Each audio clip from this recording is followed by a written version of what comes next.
what we did and so on. So project one, I think, is due today. So if you can't make the deadline, there's a 25% penalty for each week late on projects. Okay. So don't give up. Just submit it late. And it's 20% of your grade, so it's kind of important. And for this project, just to remind you, you need like an HIO link, a zip file with your Unity code. Basically, you just compress your Unity code and upload it to Canvas. And a PDF file containing this details. Basically, a diagram and some text that describes what you're doing. Diagram, where the diagram looks like this. And if you are doing the default kind of development route, then that will be just a painting app that looks like this. Okay? Any questions on that? No? Good? Okay. So now we're coming up to project 2. So project 2 is basically just building on project 1, but adding slightly more fancier features. So probably in this class, we're going to start building a clock. Looks like this. And we're also just going to work on kind of more fancier kind of animation or modeling, 3D modeling features that change certain parts of the app. This link should work. Let's see if we can quickly see what is happening here. So the app is still a painting app, okay? So I can still paint. You can still change kind of like the shape of what you're painting. But there are certain differences. For example, you have this clock. You can make it like dark or bright. And you can also, I guess there's a glow feature here and there's an opacity feature here that kind of changes the opacity and glow of all of your painted objects. And if you can actually erase objects, and if you erase them, you get this kind of cool particle effect. So again, it's just an incremental build on project 1, but with different features, cooler features, and kind of opening you up to more of the Unity API. Is there anything else I wanted to say about this? Yeah, and like, of course, you'll have to, for that project, you'll also have to do kind of interaction streams like you did for the first project. Okay, any questions on this? So basically, starting now, we're going to work on this, getting to this kind of milestone. So if no further questions on what we're working on right now, yeah? I thought project 1 was, do we include Include the what? Sorry, the extra stuff in project 1 that we did also in project 2? So these interaction streams should be different than project 1. So you can't just copy paste your project 1. Well, yeah, but should those features we did for project 1 still be in? And there, yeah, the idea like they should be in there somehow, or you kind of just build on it. But like the thing you're going to be graded on are the new interaction streams, like these new kind of user flows. This is just an example. Don't read too much into it. Because one of the things here I already did was Great. So you're advanced. So you can sit back, relax, and enjoy the class. Okay. Cool. So if there's no other questions, can you open your laptops, computers, Unity, so on, and I'm going to want to start going over the new material for today. Okay. Unless there's any other questions on project 2. Okay, so project 2, the deadline will be probably in a couple of weeks. I'm not sure when exactly, but I have yeah. One more question. For project 1, Right. the user flows, I thought the user flows we were doing were original, like features that we added onto the project. Like the stuff for project one was to make the basic app with the painting and the different shapes and everything, but then add 3 features. So what you're going to be graded on are 3 distinct user flows. So if you make them exactly whatever is in the default thing, then it's going to be challenging to give you a nice grade because you're just kind of. Yeah. But if you're making something individual just for you, then it's easier to give you a good grade. Okay. Yeah. Which is what I did. Yeah, which is great. So should be happy. Again, no issues. I don't see any issues here. Everything is good. Okay, any other questions? Good. So let's open Unity. Okay. So Unity, I want to have open like whatever the project was whatever we finished last time. So I kind of organized things a little bit, like it's basically the same code but just a bit more organized. First thing I want to put your attention to is aspect ratio over here. So often, like when you're developing, you can see like as I'm changing this window, it changes the size of this, but it kind of screws a little bit the UI, so the UI is not really handling these adjustments well.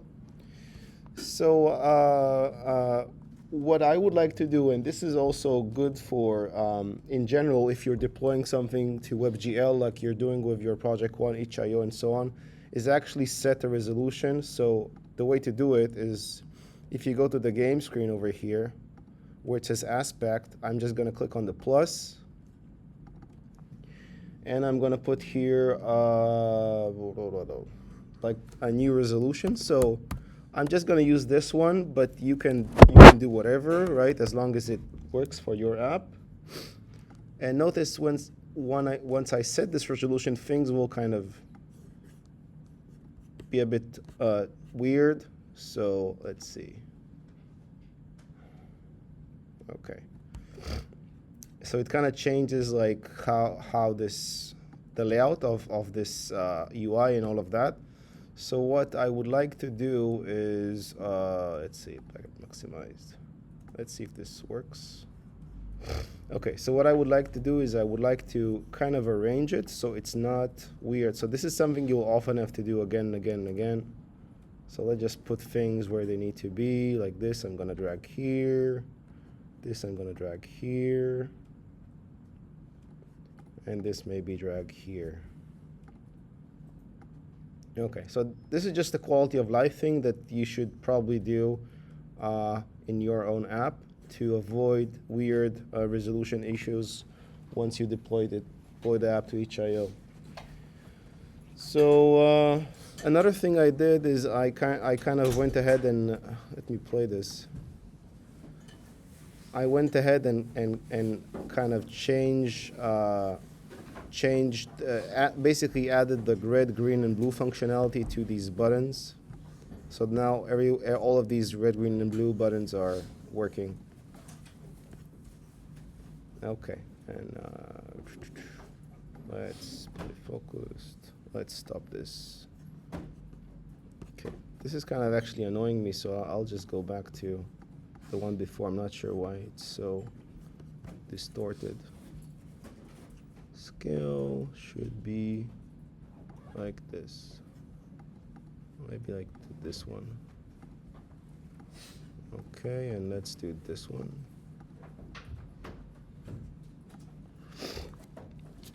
Okay, so the first thing I want to work on today, this is a bit small, I apologize, I'll fix that later. The first function I want to apologize is I want to change the size of the object I'm painting. So this is just a refresher on like the usual kind of functionality we are familiar with. So to do that, first of all, what I need to do is I need to add a button. So I go to UI, legacy button. Okay, that will give me a button. Okay, and so I can do it this way, and then I can create another slider and so on. But an easier way, instead of just kind of creating one by one, you already have this entire setup here of, you know, this kind of paint distance and a slider, this label and like a button. So what I can more easily do, I can just click on this and click on this. Let's click on this and this, copy it, and I have a new kind of button. Now I need to actually change the names here. So let's work on that. Change the text and the names. So let's call this size slider. And this would be the size label. And I should also actually change the text too. So the text here should be size. And I can actually drag this to be under here. Okay. So now I have the button, I have the slider. What I would need to do now is, let's see. What I would need to do now is actually connect this slider. Let's click on the slider to the code. So if I click on the slider, right now it's like using the previous change distance because I copied it from that slider. So let's go ahead and change the code. So I'm opening the script again. This script, by the way, should be on Canvas. So I already have this like nice pattern of you know all these kind of set functions. So let me just use this pattern again and kind of just change the names here. Change size. So that'll be this size equals value, and then that means I have to do a new public float size. Okay. And then this means I actually need to have this size affect the size of the object. So that means, let's see, I will need to do something like spawn, transform, local scale. Okay, and somehow I need to change the scale. So that's basically what size is.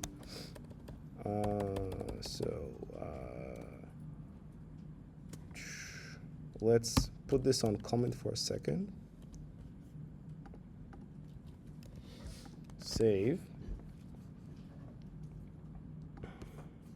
Connect everything to where it should be. So this, again, going through the motions, this button, size slider should be, you remember to get it to work, we need to actually link this kind of script, this new script we created, the change size, to this slider.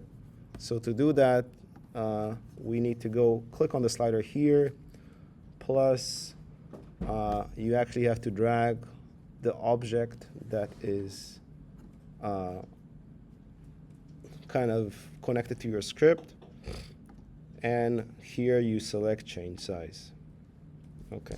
Now it's not going to work yet, but that's basically step one. Step two is actually getting this size to affect the scale. So any questions so far? Okay. So the way to do it is to use this function, local scale. Okay. So Unity is a bit tricky. So it's not always clear. Like, say you have a certain like parameter, like translation, rotation, scale. The way that you change it is not always consistent, and I'll show it to you with rotation. So the way you change rotation with a script is not the same way you change scale with a script. So the way to change scale here is to do something like this. You basically just assign it the same scale as before, and plus this size, and so on. So this is the way to do it. Okay. Again, this is something you just learn by practicing. It's not like clear why Unity uses this kind of function call, but this is what works well. So anyway, when you play it now, let's see if I can still paint stuff. Let's change the color, and if I change the size, oh, that's pretty big. Okay, so I have a bug here. Let's see what the bug is. So the bug is that the size is too large. Why is my size too large? Anyone knows? What did I forget to do? I forgot something important to do. I set up the slider. I connected it to the code. I actually am changing the scale, but my sizes are off. They're way too big. So what did I forget? Yeah. That can fix it, but that's not the problem. Yeah, what did I forget? No, there's something more basic I forgot. Something more. When I set up the slider, let me show that to you. Again, this is important. Every time you set up this, like any kind of UI, you need to check this. Size slider. So you need to set up the default values here. So right now, it's from 5 to 35. Okay, so that means I'm changing. This probably is way too large to what I need for this app. So these kind of values are there because I copied this slider from the distance slider. So it just inherits the same values. But the size values that it would work nicely with should be different. As we just saw, 35 is way too big. So let's change it to be something like, I don't know, 0.1 to 10. So these are basically the values that the slider is going to be default with. So save this, play. Okay, now if I change this to 10, it's big but not kind of that bad, right? Okay, so kind of these values I'm kind of comfortable with, and everything kind of works for me right now. Okay, so one more thing, and then I'm gonna kind of pass and go over wherever you are right now. So again, the thing about this, yeah, question.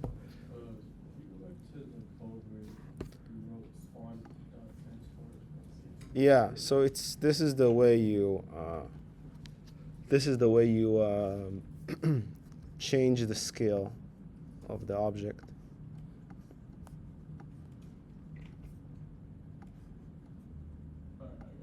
Okay. Any other questions? So again, let's do one more thing, and then I'm gonna pass over and see where everyone is at. Again, the point of this class is to try to keep up in class. It's a lot easier that way to stay up to date with what we're doing. Okay, so the next thing I want to do is I want to have like some sort of indicator that tells me where my mouse is at when I'm moving kind of around with my mouse. So some sort of like just kind of visual kind of UI here that tells me, okay, your mouse is at this point or your mouse is at that point. So to do that, first of all, we need just to create another button. Let's do that. So let's kind of minimize this for a second. So UI, a legacy button. Okay.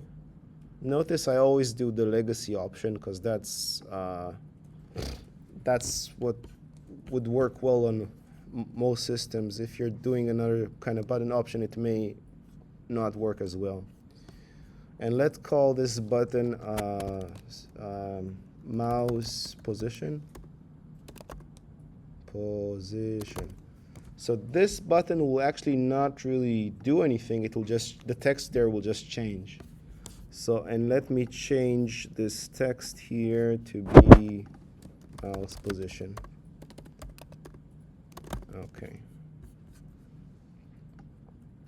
Okay, so what I want to do is I want my script, as I'm moving my mouse around, to change this text. Okay. So what I probably need is set up some sort of another object here. So let's call this public text, not text, and that'll be mouse position. Okay, so now it will complain because it doesn't know what text is. But don't give up. It just, if you kind of hover over this, it will show you potential fixes. So all I need to do to kind of work with text in my script is just to import this specific package using. So what does it mean? That means that sometimes when you're using certain features of Unity, you actually, before you can start using it in your script, you actually have to have like an import line over here. Okay? So, but now I have imported it, so now I can work with this kind of feature called text. So the idea here is that text is kind of like a game object. So what I want to do is I want to kind of link this text with my script. How do I do that? Well, this is a text object, right? So if I have my button here, this mouse button, right? So the text is like a feature of that button. So the text can actually change inside the button. It's not connected to it's kind of just a child feature of that button. So, and this text is basically an independent kind of component. So I want to just link this component to my script. So what I'm going to do now is I'm just going to drag this to my script here. So let's first of all just save this. Save the text mouse position. So I have this here. And now you can see that if I go to my empty, which kind of holds all my parameters, I actually have the mouse position here. And it's basically a text that's just waiting to get like some sort of linked kind of feature. So now all I need to do is drag this text from that button. Okay, it's a bit tricky to drag, but I'll just do it slowly here. Okay, so now they're connected. I'm still not doing anything. All I did is connected this text to to my script. Now I actually have to write put the code there that will change that text. So the way to do it is, what I want to do again is, as I'm moving my mouse, I want to have this text tell me which kind of position I am at on the screen. So that means like that I have to, is this the one I was using? I don't remember. Yeah, so that means I have to basically kind of refresh it every frame. So if you remember, to refresh something every frame, we need to use this update function, which we're already using all the time. So that should not be a surprise. So let me just give you a quick example. So mouse position dot text. Oh, sorry, mouse position dot x. Hello. So this is like so this should just change that text to hello world. I hope. Let me see if that works. Okay, so it did change it. You should see it. It says hello world. Sorry, it's kind of small, but so now let's actually change it to indicate the actual position of the mouse. So the way to do it would be this call. So it will be input dot mouse position. Okay. Let me move things around so that's let's just make it like look prettier first of all. So mouse position and then plus. So as you can see here, I'm building like a long string. x plus. So the way to kind of add a bunch of strings together is using this plus sign. Y plus, let's do something like this. Okay. Actually, I don't want this. Maybe I do want this parenthesis. Let's keep it. So then I'm going to do a parenthesis here. So x will be x, and then y will be y. And save this. Let's see if this works. Okay, so it's working, but like this is a bit too small, right? The button.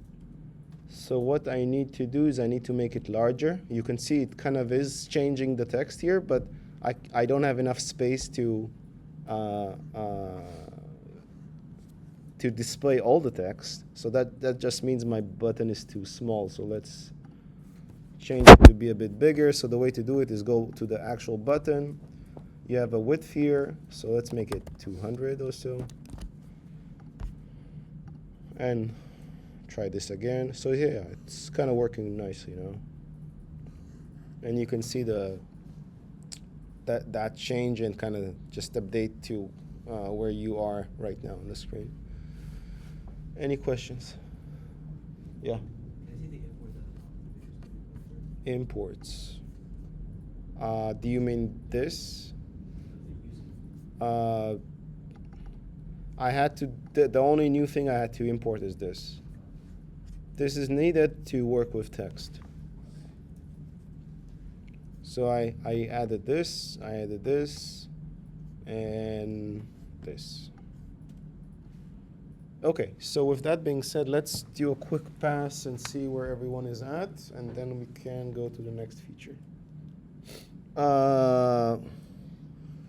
So let's create a scroll bar.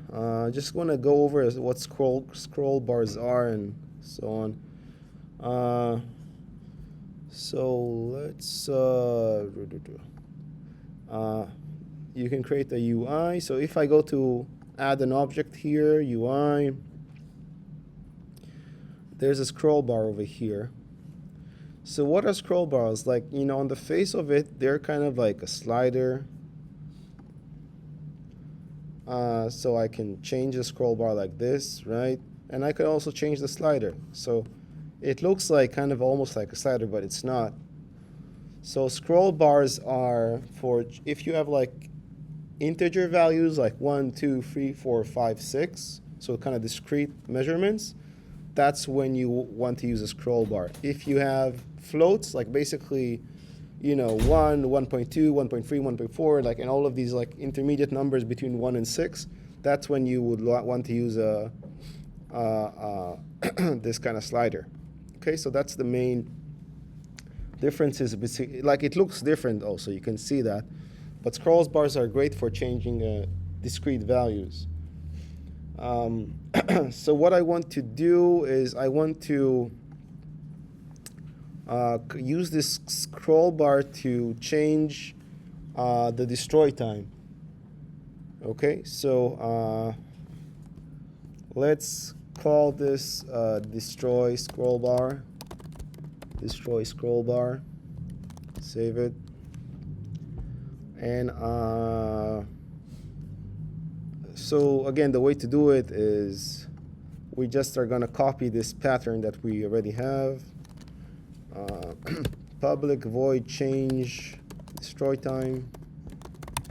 Okay, and this will be an integer. And destroy time will be that. Now we need to define the destroy time. So public int destroy time. And so that's defined. Now I think we need to have destroy time here. So this would be destroy time. So what did I do? I just created this function, kind of copying the same pattern exactly we had before. I added this destroy time integer kind of up on the upper level, and I plugged it in here where I actually call destroy. So it will use that destroy time function, destroy time parameter. So let's save. Okay, and now let's destroy scroll bar. Let's kind of connect this with that. So again, I'm clicking on value change. I'm gonna let's connect it to. I need to drag the script. Painting manager. And here I click on change.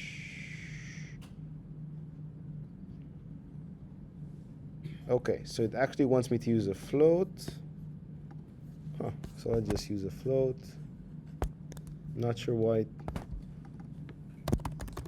So let's do that. So this may actually work with floats for some reason.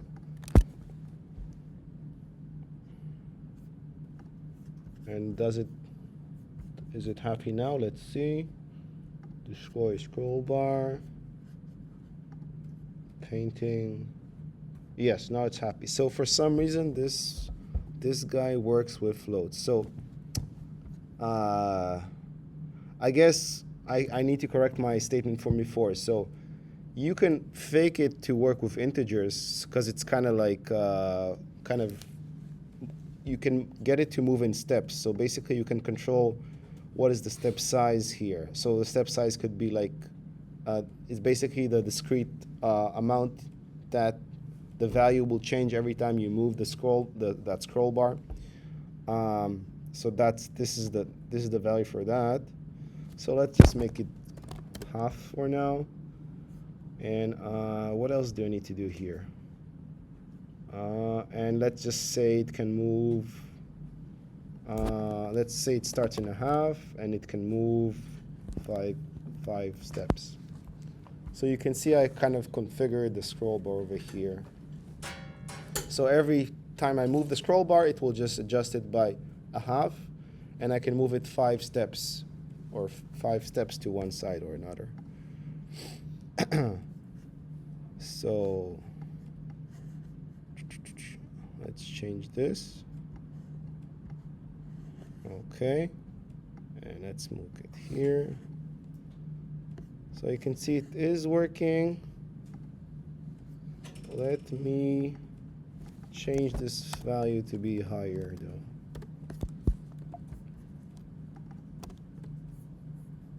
Value.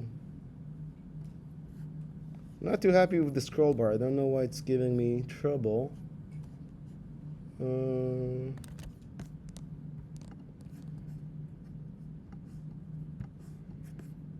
Let's move it again.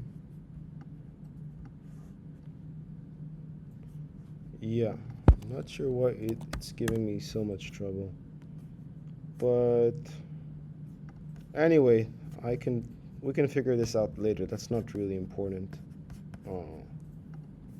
Let's just kind of change this to be whatever it was before.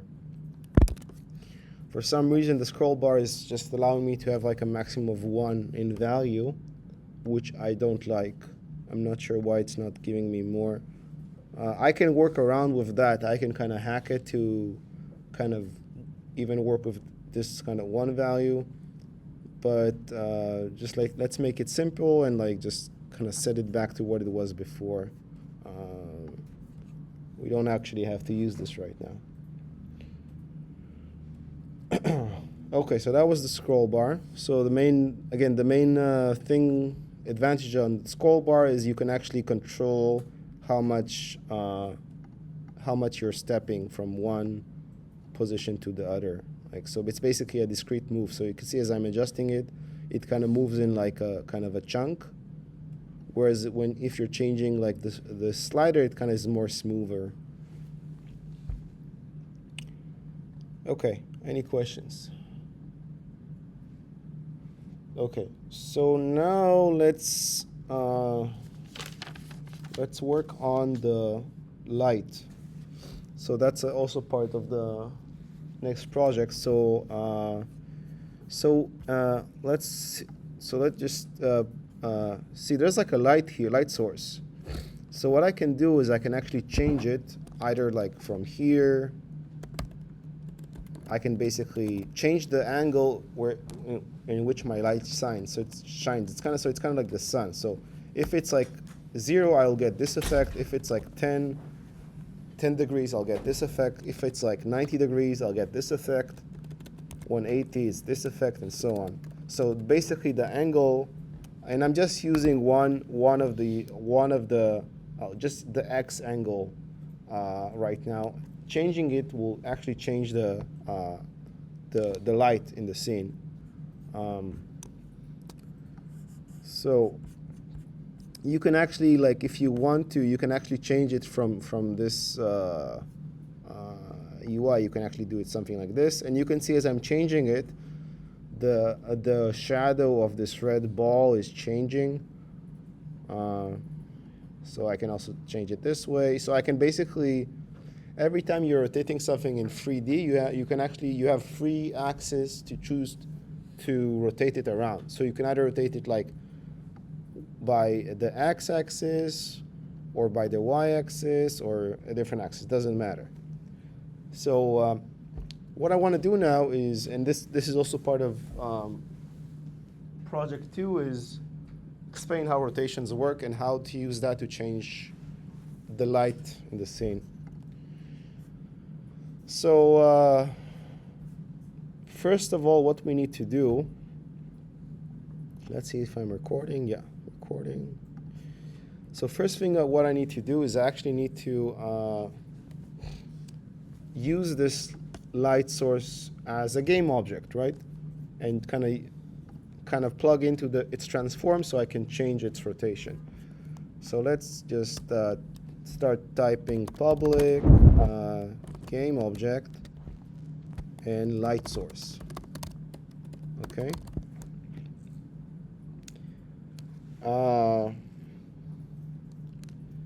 Now let's also, I don't want to define a slider or anything for this, but I do want to have some kind of control from the user. So let's just do something like, I'm going to separate this here. Public int time of day. So basically, this will be like a parameter that I can change. And if you remember, like I think 2 lectures ago, or 3 lectures ago, I showed you that you can kind of define a range like this. So let's save it and just show it to you. So I'm not doing anything yet, but okay. So you can see I have this time of day here parameter that I can change. So this is not an actual slider, but this is just something I can change from the from the developer side. I'm gonna use this later, like not this week, but maybe next week to change it from within the UI. But for our purposes right now, I'm just gonna remind you that this exists, that you can actually define kind of these kind of parameters over here, and this kind of is like a kind of a quick and dirty way to have some control when you're developing. So I need to actually kind of attach this light source to this script. So my light source is directional light, and this is my script. So I need to drag it here. Okay, so now I dragged it. So it doesn't do anything yet. So I actually need to now control the rotation. So let's talk about that. So this is a bit tricky. So again, the idea is I want to, as I'm changing this time of day, so basically from 1 to 12, as I'm changing this, I want the light to change its angle. Kind of like to make it as simple as I can think of, I just want to change the X rotation value here. Because you see, if I'm changing it to 10 or 30 or 90, actually it doesn't change much. I'm sorry, I'm not changing the right thing. Let's change this guy. So as I'm changing to 10 or 20 or 30 or 180, it actually changes the amount of light. So I want to change just this value. So if you remember anything to do those changes, all I need to do is just add another line here: light source, transform, rotation, and now I need to do the changes here somehow. Okay. Now Unity is kind of tricky with rotations, and it uses quaternions. So to avoid opening that subject, and since we don't have really the time to talk about it today, and this is kind of maybe could be kind of pretty hairy in terms of math, I'm just going to show you the quick and easy way. So I'm just going to create this function called, let me just type it down first, time of day, and this will be, so I'm just changing the x values, remember. Okay. So what I'm doing here, I'm basically assigning this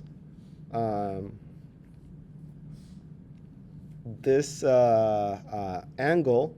So basically, quaternion order gives me like whatever the current time of day is. This angle, it will assign it to the rotation.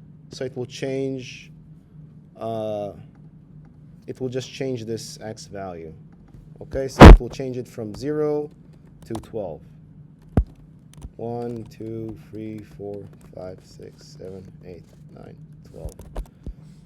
And let me just show you what happens if I change the other things.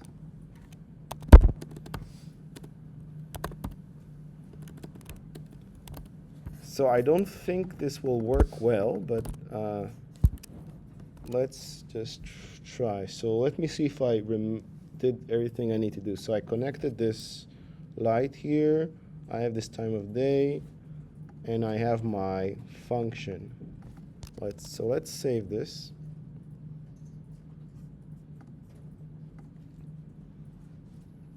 Okay. So I can actually, let's see. So now I start with this kind of dusk or dawn setup. And if I change it over here, I can get like different light. Okay? So if you want it to be more dramatic, what you can do, you can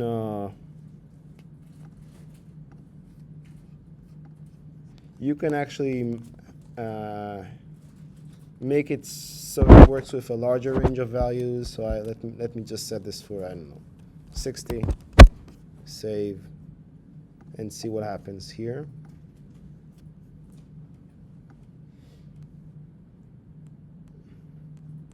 So it doesn't. So basically, you have to play around with it a little bit, so it will give you whatever effect you want it to do. You can, for example, I noticed that it starts at 1. Maybe I just want to change the time of day to be, just to make it easier, to start at maybe like minus. This is not the code I need. Let's say minus 60 to 60. So that will be, let's see. I go here. Okay, so that gives a more dramatic effect, right? So if you notice, like if I change the angle to, or time of day to 60, it gives me like a bright setting, and if I go kind of below 0, because as I rotate, it gives me like a kind of a dark, really, really dark setting. Any questions on this?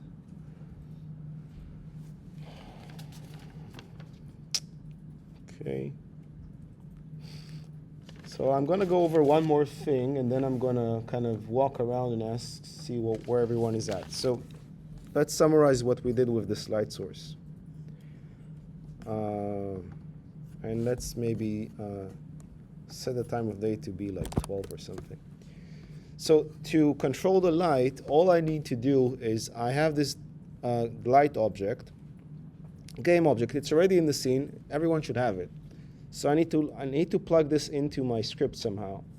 So to do that, in my script, I created a game object light. Okay, so this is the code I created. Is this the right script? No, this is the right script. I'm confused. So I created a game object light source. So that gives me a placeholder in my script where I should drag the light. The next thing I did is getting confused with the code. The next thing I did is I created like some sort of int that moves from -60 to 60. That basically just changed the angle of my light source. And then like what I did is I had this rotation be updated of that light source updated by that number. Okay? So that's all I did. So it's basically 1, 2, 3, 4 lines of code. Okay, so now let's go over, unless there's questions, go back.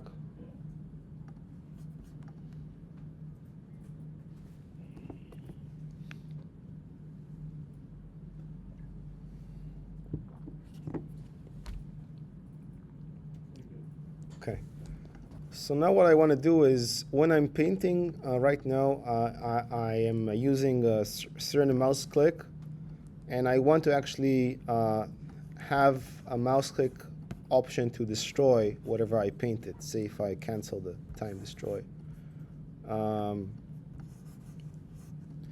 So let me just put this down in text. So let's copy this text here.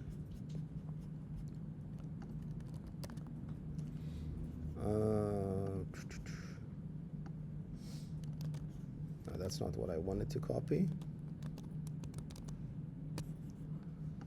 Select this, copy. Okay. So I wanna have. It's giving me trouble. Copy this again also. Okay. So I want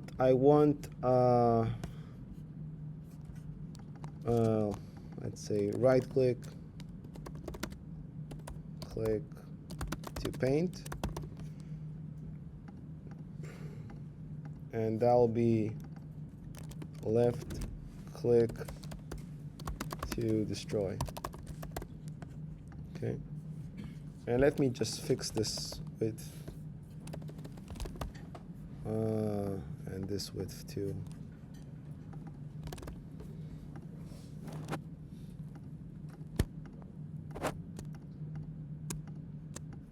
And just drag it so it's nicely positioned. Okay, so left click, that's my default action, everybody has that. And I would just want to have the other button to destroy things that are on screen. So I think we went over arrays before, but if not, then this is a good time. So what would the physics here is like, once you click on something, you're going to launch an array from where the mouse is to whatever it hits on the screen. And if it hits that object, I want to destroy it, whatever it is. So let's work on that. So let me open this a bit more. Okay. So again, I'm just going to use so right now I'm using the right mouse button to draw, so I'm going to use the other button to destroy. So I'm just going to change this if statement to use zeros. And now the way to do this with rays, and this is like a new feature, is going to ray equals camera main screen to point ray. So what are you doing right now? You're basically using the camera, because you need like to know. So you have your Camera right here, it's a tiny camera. So you're using this camera to understand where your ray is coming from. So, you know, if I'm sending a ray this way, I need to know what this way is, and the camera kind of tells me. So again, what I want is to send a ray, and if it hits some game object, I want to destroy that. So let's go back to the code here. So screen to point to ray. Input. So what I want to do is I want to use my mouse position to know if I'm going to hit something. Input, mouse position. Okay. And now I'm going to use ray cast hit. So this may seem a bit too new and maybe a bit weird to you, but this is the way Unity works if you want to grab something with rays. So you need these two commands. So basically, first command here just kind of just creates a ray based on where your mouse position is at. It creates a ray that kind of goes into the screen. And now what I want to do is I'm going to use the Unity kind of physics setup. So if physics raycast ray out hit, if it hits anything, then destroy hit transform game object. So let me just go again quickly over what happens here. Maybe before that, let me actually check if it's working, because otherwise I'm just kind of talking to the ether. So let's check if this is working. So I can paint. Let me turn off paint destroy. Maybe besize, and then yes, if I left click, I can actually destroy stuff. Okay, so it's working. So let's go over what I just did. So first thing here, I am checking if I'm clicking my left mouse button. So it's like the other mouse button. If I am, I'm creating a ray starting from where my mouse is on the screen. So if my mouse is here, I'm just creating a ray that goes in based on that.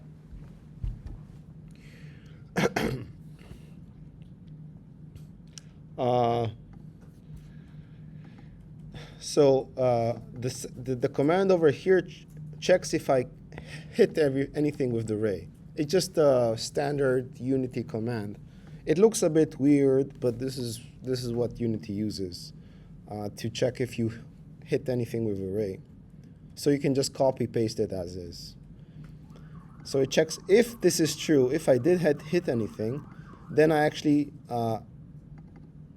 get that game object that it hit using this hit.transform.game object, and I destroy it. Okay, any questions on this? If there are no questions, I would like to just kind of slowly walk over and see where everyone is at. So again, this class, what we did is so far, we did the size button. We did the kind of this slide control slider. We showed you scroll, the scroll kind of style button. We actually did the mouse indicator over here. And we talked also about how to use rays to kind of grab things. I can even destroy this object. Yeah.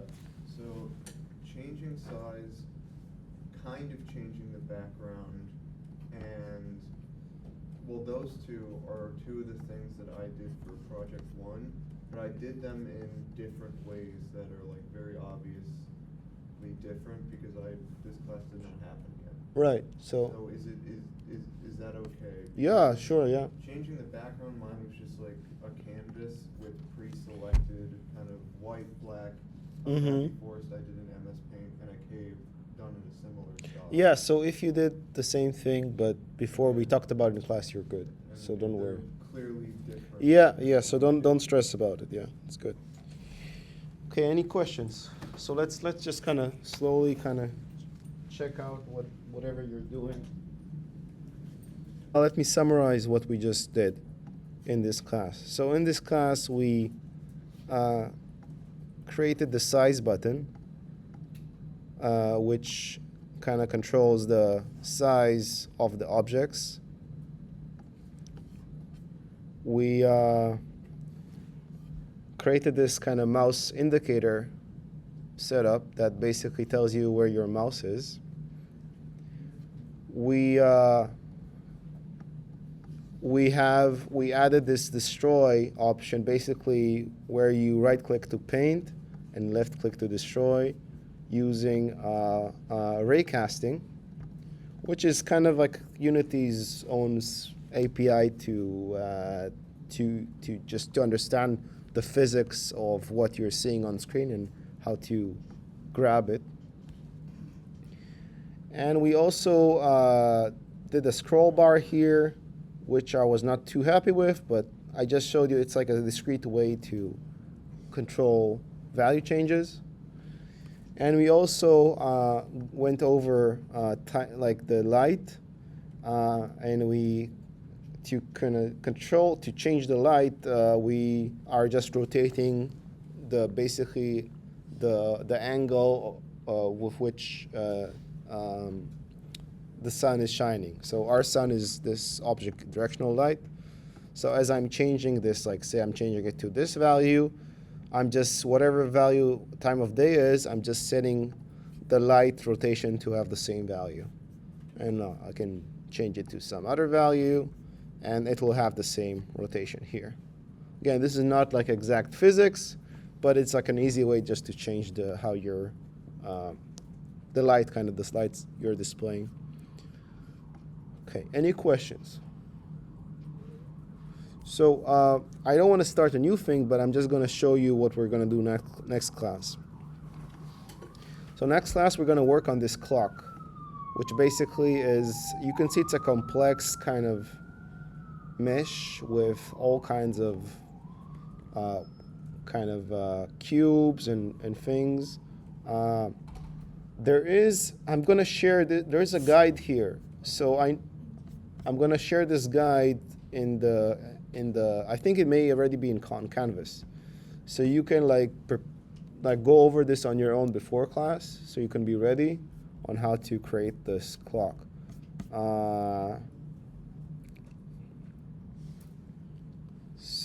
Any other questions? So if no, we can finish here. I know some of you have questions on, whatever previous classes have or project, and I'll be here for that. Okay?